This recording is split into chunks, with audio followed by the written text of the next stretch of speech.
Secunderabad Alwal PS పరిధి హన్మత్పేట్ survey number 1 చిత్రిగఢ్లో ఉన్న అక్రమ నిర్మాణాలను హైడ్రా అధికారులు తొలగిస్తున్నారు. గత కొంతకాలంగా ప్రభుత్వ పురావస్తు శాఖకు చెందిన ఈ భూమి కబ్జా చేసి నిర్మాణాలు చేపడుతున్నట్లు ఫిర్యాదులు వెలువెత్తడంతో హైడ్రా అధికారులు రంగంలో దిగారు. భారీ పోలీస్ బందోబస్తు నడుమ చర్యలకు ఉపక్రమించిన హైడ్రా అధికారులు అక్రమ నిర్మాణాలపై ఉక్కుపాదం మోపుతున్నారు. స్థానిక పోలీసులతో కలిసి హైడ్రా సిబ్బంది జేసీబీల సహాయంతో కూల్చివేతలు ప్రారంభించారు. 10 ఎకరాలకు పైగా ఉన్న ఈ ప్రభుత్వ భూమిని అక్రమార్కులు కబ్జా చేసి నోటరీ ఫ్లాట్ల పేరుతో విక్రయాలు చేస్తున్నారని తెలిపారు.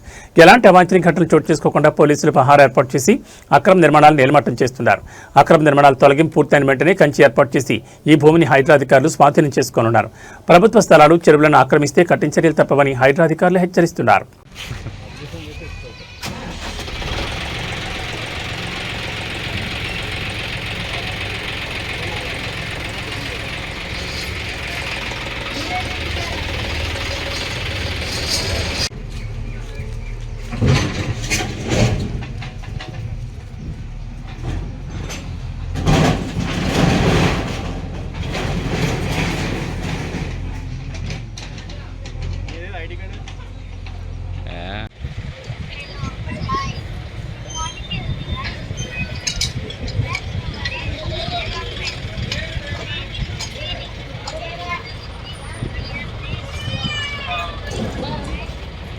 ఉల్లో నడుకుతా వెళ్ళాలి.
మీరంతా సరే అయిపోయిందా?